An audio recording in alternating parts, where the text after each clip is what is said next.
어버이 주일을 맞이하여 오늘 우리에게 주신 하나님의 말씀은 구약성경 잠언 23장 22절에서 26절까지의 말씀이 되겠습니다. 제가 가진 성경으로는 구약성경 936면에 기록되어 있습니다. 잠언 23장 22절에서 26절까지의 말씀입니다. 이 기록된 계시의 말씀을 봉독하는 중에 살아계신 하나님의 음성을 모두 다 함께 들으실 수 있기를 바랍니다. 하나님의 말씀입니다. 너를 낳은 아비에게 청종하고 내 늙은 어미를 경히 여기지 말지니라. 진리를 사되 팔지는 말며 지혜와 훈계와 명철도 그리할지니라. 의인의 아비는 크게 즐거울 것이요 지혜로운 자식을 낳은 자는 그로 말미암아 즐거울 것이니라. 네 부모를 즐겁게 하며 너를 낳은 어미를 기쁘게 하라. 내 아들아, 내 마음을 내게 주며 내 눈으로 내 길을 즐거워할지어다. 아멘. 어버이 주일을 맞이하여 말씀을 묵상하는 중에 약간의 호기심이 생겨서 인공지능 서비스인 챗봇에게 질문을 해보았습니다. 어떻게 해야 부모를 기쁘게 할 수 있느냐? 그랬더니 놀라운 답변이 주어졌습니다. 나는 AI 언어 모델로서 부모님을 기쁘게 해드린 개인적인 경험이 없습니다. 아주 솔직해요. 그러나 도움이 될 수 있는 몇 가지 방법을 알려드립니다. 첫째, 사랑과 존경을 나타내십시오. 부모님의 말에 귀를 기울이고 부모님의 삶에 관심을 보이는 시간을 많이 가지세요. 둘째, 책임감을 가지십시오. 부모님께 책임을 다할 수 있음을 보여주십시오. 셋째, 의사소통을 하십시오. 부모님과 대화하기 위해 노력하십시오. 문제가 있다면 부모님에게 이야기하고 조언을 구하십시오. 넷째, 감사하십시오. 부모님이 여러분을 위해 해주신 모든 것에 감사하다는 것을 보여주십시오. 부모님의 노력을 당연하게 여기지 않는다는 것을 알려주십시오. 다섯 번째, 열심히 사십시오. 학교에서든 직장에서든 열심히 일하고 최선을 다하십시오. 부모는 당신의 성취를 자랑스러워할 것이며 자신을 발전시키려는 당신의 노력에 감사할 것입니다. 어떻습니까? 참 놀라운 일입니다. 그러나 이 챗봇이 엄청난 지식을 갖고 있으면 분명한 것은 구원에 이르는 믿음이 없다는 거예요. 하나님을 경외하지 않습니다. 이것을 분별하며 살아가야 할 것입니다. 중국의 속담입니다. 비둘기에는 세 가지 예가 있고 까마귀에는 반포의 효가 있다. 부모를 봉양하는 효가 있다는 것입니다. 비둘기는 나뭇가지에 앉을 때 어미새보다 세 단 아래 가지에 앉아 예를 표하고, 까마귀는 늙어 어미 까마귀를 봉양한다는 뜻입니다. 밈을 쫓아 아버지에 대하여 이 같은 효를 다하는데 인간으로서 그렇게 하지 못하면 짐승보다 못한 자리로 떨어진다는 것을 가르치기 위한 말입니다. 깊이 생각해 보시기 바랍니다. 성도 여러분, 모든 인간관계의 근본이며 모든 교육의 근원이 무엇이라고 생각하십니까? 그것은 바로 효입니다. 이것을 항상 기억하며 생각하며 살아가야 할 것입니다. 부모를 잘 섬기는 것이 인간됨의 본성입니다. 그래서 하나님께서 십계명에 그 진리를 명백하게 기록하신 겁니다. 5계명에 네 부모를 공경하라, 명백하게 글로 기록하셨습니다. 이것은 영원한 진리입니다. 단순한 교훈이나 권면이 아니에요. 반드시 하나님의 형상을 가진 자라면 지켜야 할 명령인 것입니다. 이것을 잊어서는 안 됩니다. 하나님의 형상을 잃어버린 모든 인간에게 주신 하나님의 말씀이며 무지무각한 인간을 깨우려고 주신 귀한 진리인 것입니다. 누구나 행복한 인생을 원합니다. 그러나 그 행복한 인생을 살아가는 길이 뭔지를 몰라요. 성도 여러분, 5계명에 순종하지 않고는 절대 행복한 인생을 살 수 없습니다. 역사가 말해주고 우리 주변의 사건들이 말해주고 있습니다. 가정의 회복과 화평, 누구나 소원하는 일입니다. 부부관계, 그것으로만 되는 게 아니에요. 5계명에 순종하지 못하면 절대 그 소원을 이룰 수 없다는 사실을 알아야 합니다. 왜냐하면 5계명은 근본입니다. 바른 인간의 본성을 의미하기 때문입니다. 한 중학교에서 선생님이 꿈의 중요성에 대해 얘기하기 위해 학생들에게 먼저 이렇게 물었답니다. 여러분, 꿈을 펼치는데 가장 큰 장애 요소가 무엇일까요? 그런데 학생들이 얼굴만 붉히고 대답을 못합니다. 그래서 선생님이 친절하게 힌트를 줬어요. 잘 생각해 보렴. 답은 자로 시작하는 4글자야. 선생님이 생각하는 이 2 장애물은 너희들도 많이 가지고 있는 거란다. 선생님이 말하는 이 2가지 장애물은 자기 비하와 자기 부정이었습니다. 그때 한 학생이 잘 알겠다는 듯 고개를 끄덕이며 크게 대답합니다. 자기 부모요. 그러더래요. 정말 오늘 이 시대는 효라는 단어가 상실된 시대입니다. 효의 가치, 중요성을 알지 못합니다. 어디서도 말해주지도 않습니다. 학교조차도 그 효를 잊어버렸어요. 그것이 죄의 권세 아래 있다는 것을 증명해주고 있습니다. 내 부모를 공경하라. 이건 해도 되고 안 해도 되고, 이건 진리라고 생각하지 않아요. 심지어 그리스도인조차도 명백히 10계명에 기록되어 있는데도 하나님의 말씀으로 영원한 진리로 생각하지 않습니다. 참으로 불행한 일입니다. 21세기의 과학, 의학, 기술 문명이 엄청나게 급속도로 발전하고 있습니다. 그래서 새로운 시대이며 새로운 시대를 전망하고 있습니다. 그러나 이 속에서 우리는 분명히 보고 놀랍니다. 슬퍼합니다. 인간관계가 파괴되며 가정이 무너지고 젊은 사람들도 결혼을 꺼려합니다. 이 문제 해결이 어디 있는 것입니까? 원인을 모르면 문제 해결을 하지 못합니다. 원인은 5계명을 지키지 않았기 때문이요. 해결책은 5계명에 있는 겁니다. 내 부모를 공경하라. 깊이 생각해 보시기 바랍니다. 특히 21세기는 고령사회입니다.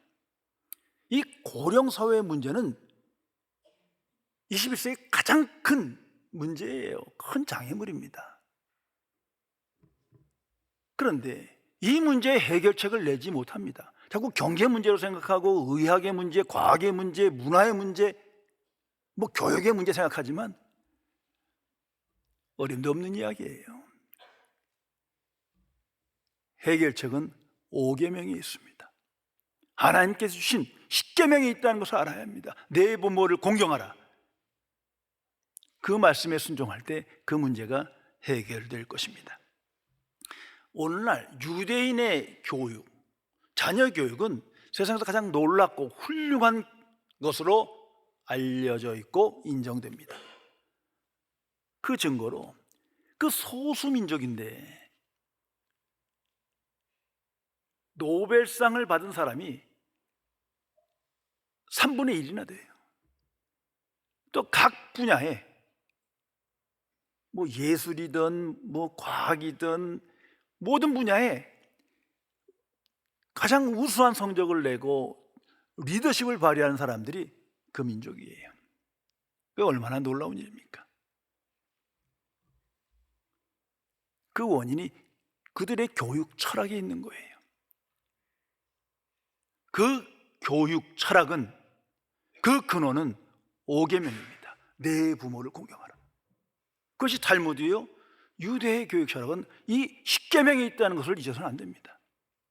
그들은 그 말씀이 우리 민족에 주신 말씀이요, 내게 주신 말씀으로 받아들이는 거예요. 그래서 부모를 공경함으로 그만큼 복을 받는 겁니다. 실제로 양로원을 한번 생각해 보세요. 지금 현재 중병을 치료하기 위한 그러한 양로원, 병원은 있지만 그 외에 한국과 미국과 같은 양로원은 없어요. 거의 없습니다. 그럼 노인들 다 어디 가시는 거예요? 집에 계신 거죠. 당연히 집에 계신 거예요. 가족들이 함께 끝까지 모시는 거예요. 놀라운 건 자녀가 없는 노인들은 지역사회에서 돌본다는 거 아닙니까? 어떻게 이런 놀라운 일이 그 나라에 있는 겁니까? 오계명입니다. 내 부모를 공경하라. 이 말씀의 가치를 알기 때문에. 이 오계명은 구원의 조건이 아닙니다. 부모를 공경한다고 구원받는 거 아니에요. 불신자들에도 드물게 부모를 참으로 공경하는 사람이 많이 볼 수 있어요. 이 오계명은 특별합니다. 이 오계명에만 조건이 따라요. 그래서 오계명을 지킬 때 하나님께서 누구나에게 복을 주십니다. 오계명에 순종할 때 복을 주세요. 그래서 에베소서 6장 3절에는 이렇게 기록됩니다. 이로써 네가 잘되고 땅에서 장수하리라. 땅에서 번성하고 형통하리라. 정말 그것을 우리는 경험하게 됩니다. 복음입니다.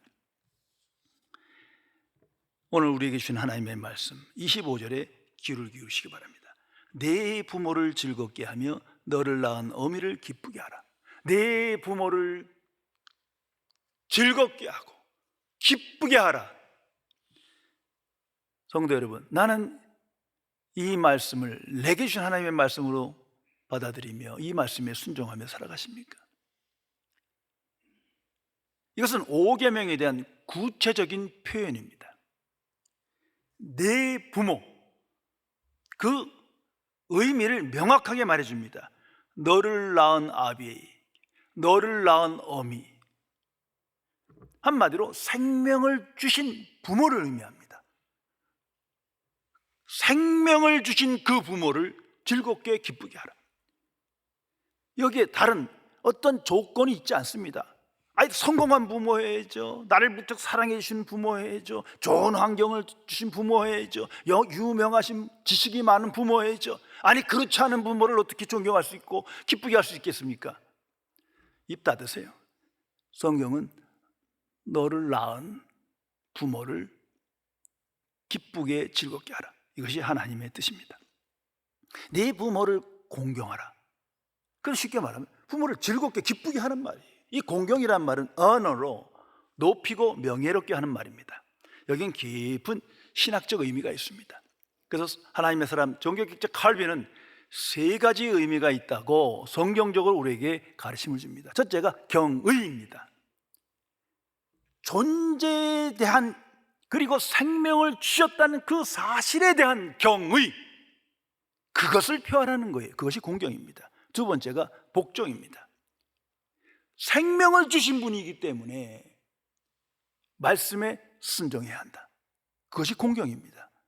세 번째가 감사입니다. 내게 생을 주셨기 때문에 인생을 허락한 그 부모에게 감사를 표해라. 그것이 공경입니다. 깊이 생각해야 할 것입니다. 오늘 성경 말씀에 보면 그 부모를 어떻게 해야 공경하며 즐겁게 기쁘게 해야 하는지 그 지혜를 우리에게 세 가지 알려주십니다. 첫 번째가 청종입니다. 너를 낳은 아비에게 청종하고, 봉양, 물질로 풍요롭게 하고 어려움을 돕는다. 좋은 일입니다만 굳이 이걸 선행이라고 말하는 것이 자체가 부끄러운 거죠. 기독교에서 말하는 효는 청종입니다. Listen, 귀를 기울여 부모님의 말씀을 들으라는 거예요. 그게 잔소리든 쓸데없는 소리든 지혜 없는 소리든 청종의 마음, 태도를 가지라는 겁니다. 그것이 마땅하다. 그리고 의인이 되라. 자녀가 의인이 되어야 합니다. 성공이 아니에요. 의를 알고 의에 순종하는 의의 사람이 되어라. 그래야 부모에게 효를 돌리는 것이다. 오늘 성경은 말합니다. 의인의 아비는 크게 즐거울 것이요. 항상 기억해야 할 것입니다. 그러므로 부모님께 효도한다는 것은 내가 진리를 사모하고 기뻐하고 진리 안에 거하고 진리에 순종하는 삶을 살아갈 때 바로 그것이 부모를 공경하는 것이다. 성경은 가르쳐주고 있습니다. 이기적인 탐심과 정욕에 이끌리는 삶은 부모를 욕되게 하는 겁니다. 그러므로 하나님의 의의를 높여야 합니다. 내가 먼저 구원받아 하나님의 자녀가 되는 것이 부모를 높이는 거예요. 하나님을 경외하고 따르는 삶을 살아갈 때 그 자체가 부모를 공경하는 것이다. 성경은 우리에게 가르쳐주고 있습니다. 그리고 세 번째가 마음입니다.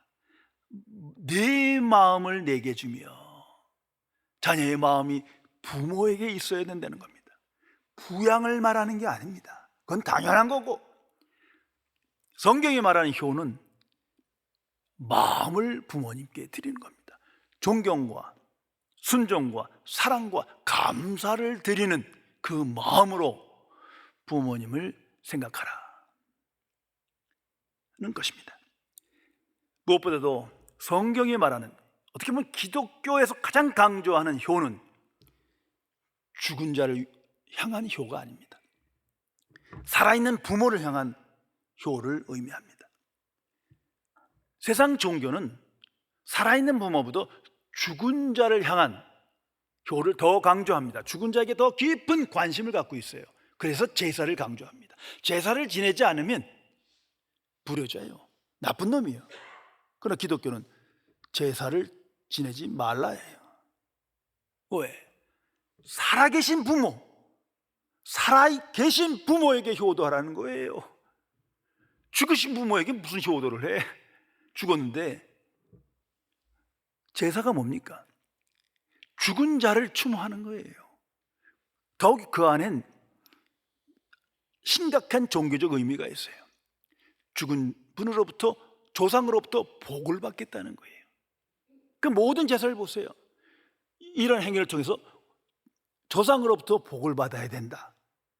그게 우상이에요. 그래서 하나님께서 그것을 하지 말라 말씀하는 겁니다. 죽은 자로부터 복을 받는다. 그 자체, 그 생각이 불신앙이에요. 만일 제사를 지내지 않으면 화를 얻고 재앙을 받을 것이다. 그 두려움 속에 그냥 그런 전통에 빠져 제사를 통해서 나는 효도한다 하지만 위선이에요. 잘못된 가르침입니다. 기독교는 살아계신 부모를 향한 효를 강조합니다. 자, 복이라는 걸 생각해 보세요. 죽은 자로부터 정말 복을 받는 겁니까? 그건 하나님을 경외하지 않는 불신앙의 세계의 추상적인 이야기예요. 거짓입니다. 또한 살아있는 자로부터도 복받지 못해요. 복은 오직 하나님께 주시는 겁니다. 이게 성경의 선포입니다. 오직 하나님께서 복을 주십니다. 그 믿음으로 하나님의 자녀는 복을 받고 오늘을 살아갑니다. 여기에 놀라운 하나님의 경륜이 있어요. 복의 근원은 하나님이신데 하나님께서 살아계신 부모를 통해서 복을 준단 말이에요. 그래서 네 부모를 공경하라 하며 그럴 때 내가 복되고 잘 될 것이다. 이 조건부가 붙은 거예요. 다시 말하면 부모님께 축복권을 준 겁니다. 하나님께서. 그래서 부모가 진심으로 기뻐하는 마음으로 자녀를 축복하면 자녀가 복을 받아요. 성경을 다시 한번 회상하며 읽어보세요. 부모가 축복한 건 말뿐인데 그 부모에게 준 축복권을 통해서 자녀가 복을 받는 사건이 허다합니다. 하나님께서 부모에게 축복권을 주고 부모를 통해서 자녀에게 복을 주신다. 이걸 믿어야 합니다. 그것이 5계명이에요. 그래서 약속 있는 첫 계명이라고 말하는 것입니다. 신명기 5장 16절에 5계명을 이렇게 다시 설명합니다.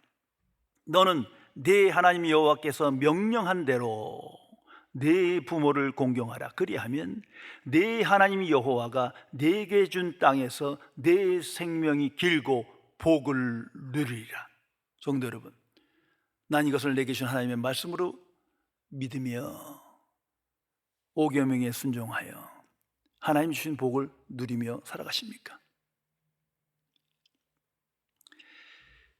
제가 아는 한 청년이 있습니다. 이 청년은 기독교 가정에서 태어났지만 그 아버지가 신앙을 버렸어요. 그리고 알코올 중독에 빠져서 이 아이를 무척 학대하고 폭력을 가했어요. 그 부모님이 이혼한 후에 엄마랑 같이 살면서 아버지와 관계를 끊었어요. 한 10년이 지났는데도 그 아버지가 이제는 사과하고 내가 잘못했다 말하지만 전화 한 통 받지 않습니다. 그냥 이름 불러버리고 말아요. 그런데 그 상황을 알고 마음이 불편해서 그 가정을 알기에 그 청년을 불렀어요. 그래서 너 교회 다니지? 다닌대요. 열심히 신앙생활도 하고 청년부 활동도 하더라고요. 그래서 자, 성경이 말씀하시길 내 부모를 공경하라. 여긴 너를 낳으신 부모라고 한정되어 있다. 착한 부모, 나쁜 부모 이런 조건부가 아니야. 너 이 말씀에 순종하고 있느냐? 했더니 그건 하나님의 말씀이고 할 수 없다는. 왜? 제가 어떤 일을 당했는지 상상도 못 하실 겁니다. 어떤 학대를 받고 자랐는지 모르실 거예요. 전 절대로 그 인간을 볼 수 없습니다. 자꾸 그러니까 제가 화가 나갖고 야 임마, 너를 위해서 그런 거야. 내가 복을 받아야지. 내가 부모를 공경하지 못하면 너 복 받지 못해. 내가 정말 거듭났다면 5계명에 내게 주신 하나님의 말씀을 들었을 거예요. 원수를 사랑하라가 기독교 진리인데 지금 저렇게 후회하고 잘못을 비는데 1년에 한 번 만나더라도 용서해 주라. 그건 못한대요. 근데 갚부리더라고요. 참 마음이 아팠습니다. 그런데 이런 일이 우리 주변에 많이 있더라고요. 성도 여러분, 예수님도 육신의 부모인 마리아와 요셉에게 순종하셨습니다. 그래서 성자 하나님께서도 육신의 부모에게 공경을 표했습니다. 누가복음 2장 25절에 51절의 말씀입니다. 순종하여 받드시더라. 순종하여 받드시더라. 예수님을 나의 구주로 영접한 사람은 예수님을 본받고 따르는 자입니다. 그렇지 않으면 그 사람은 그리스도의 사람이 아닙니다. 그러므로 예수님을 구주로 영접했다는 것은 그리스도를 본받아 부모를 공경하는 거예요. 성자 하나님께서도 하셨는데 그 마음이 열리지 않고 그 말씀에 순종하지 못하면 그건 잘못된 신앙생활을 하는 것입니다. 5계명에 순종하지 않으면서 내 부모를 공경하라, 이 말씀을 내게 주신 하나님의 고귀한 말씀으로 생각하지 않으면서 나는 그리스도인이다, 하나님의 자녀다, 난 천국 갈 거다. 천만의 말씀이요, 어림도 없는 얘기입니다. 거듭난 그리스도인에겐 새 마음이 주어졌어요. 옛 본성이 없어지고 하나님 주신 영생의 마음으로 충만해져 갑니다. 그러기에 원수를 사랑할 수 있고 용서할 수 있고 부모님을 공경하며 오늘을 살아가게 되는 것입니다. 탈무드에 있는 교훈적인 이야기입니다. 랍비 요시야가 어느 날 꿈을 꿨습니다. 하나님이 나타나 너는 천국에 가면 푸주간 주인 데네스의 곁에 살게 될 것이다 말씀하셨습니다. 그런데 옛날에는 푸주가 주인은 아주 멸시당하고 천박한 직업으로 여겼는데 그러니까 자기는 존경받는 랍비인데 그는 생각합니다. 내가 무슨 큰 죄를 하았나 보다. 그러기에 내가 천국 가서 저 부축한 주인이랑 같이 지낸다고 그러지, 내가 뭘 잘못했을까? 자꾸 생각하는데 별로 생각이 안 나요.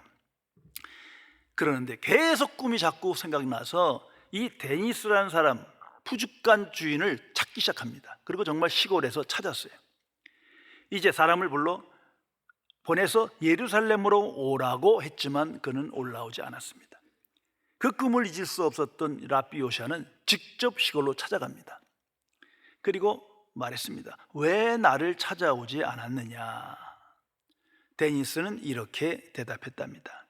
전 이렇게 유명하신 랍비 선생님을 만나볼 자격이 없는 사람입니다. 무엇보다도 사실은 병약한 부모를 돌보고 있기 때문에 자리를 떠날 수 없었습니다. 이 말을 듣는 순간 랍비 요시아는 그 꿈의 의미를 깨닫고 회개했다는 것입니다. 그렇구나, 하나님은 부모를 귀히 여기는 자를 천국에서도 귀하게 여겨주시는구나. 깊이 생각해 보시기 바랍니다. 신약성경 에베소 6장 1절의 말씀입니다. 자녀들아 너희 부모에게 주 안에서 순종하라. 이것이 옳으니라. 주 안에서, 이 무슨 의미입니까? 예수님을 나의 구주로 영접한 자는 주를 본받아 부모를 공경하는 것이 마땅하다, 이 말씀이에요. 부모를 공경하는 것은 하나님께 순종하는 것이다, 이것을 의미합니다. 또한 이것이 옳으니라, This is right, 이것이 의이다. 뭐 대단한 대의 다 잊어버리세요. 하나님의 의, 그리고 부모를 공경하는 것이 의이다, 하나님께서 인정해 주십니다. 그러기에 하나님의 자녀다운 삶은 주 안에서 부모님께 순종하며 그 마음을 기쁘게 즐겁게 하며 오늘을 살아가는 것입니다. 오늘 우리에게 주신 하나님의 말씀입니다. 내 부모를 즐겁게 하며 너를 낳은 어미를 기쁘게 하라. 기도하시겠습니다.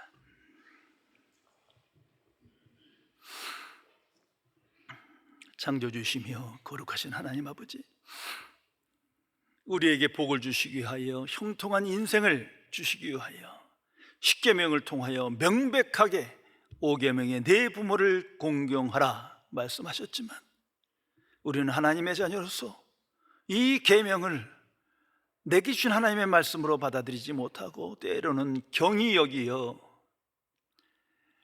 부모님에게 근심과 눈물과 절망을 들이며 살아간 죄를 자복하오니 용서하여 주옵소서.